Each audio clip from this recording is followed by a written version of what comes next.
ஆட்சிக்கு வந்தால் மதுவிலக்கு அமல்படுத்துவோம் என முதலமைச்சர் ஸ்டாலின் உட்பட திமுகவினர் தொடர்ந்து கூறிவிட்டு மது விற்பனையை இரட்டிப்பாக்குவதுதான் திராவிட மாடலா என பாஜக மாநில இளைஞரணி தலைவர் SG சூர்யா கேள்வி எழுப்பியுள்ளார். இது தொடர்பாக அவர் தெரிவித்த கருத்துக்களை தற்போது பார்க்கலாம். 2015 அக்டோபர் 2 திரு மு.க. ஸ்டாலின் அவர்கள் பேசுகிறார். அடுத்த காந்தி ஜெயந்தி, அதாவது 2016 அக்டோபர் 2க்குள் தமிழகத்தில் மது ஒழிப்பு பூரணமாக அமல்படுத்தப்படும் அப்படின்னு சொல்றார்.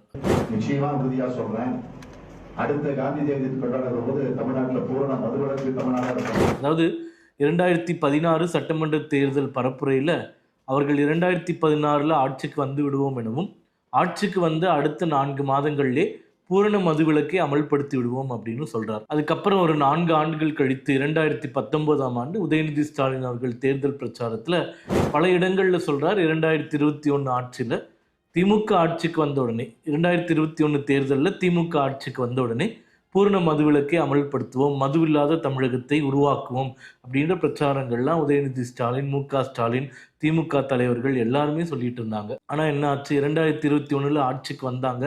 இன்னைக்கு 2025 இருக்கும்.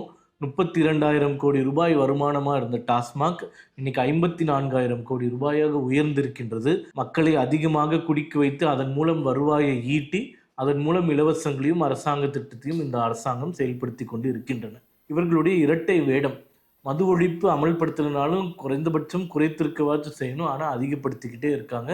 குடிப்பவர்கள் எண்ணிக்கையை அதிகப்படுத்தி கொண்டே இருக்கிறார்கள். அரசாங்க அதிகாரிகளை வைத்து ஆய்வு கூட்டம் போட்டு மது விற்பனை குறைந்தால் ஏன் மது விற்பனை குறைந்திருக்கின்றது ஆய்வுகள்லாம் திமுக ஆட்சியில் நடக்கிற அவலங்களை நம்ம பார்த்துட்டே இருக்கோம்.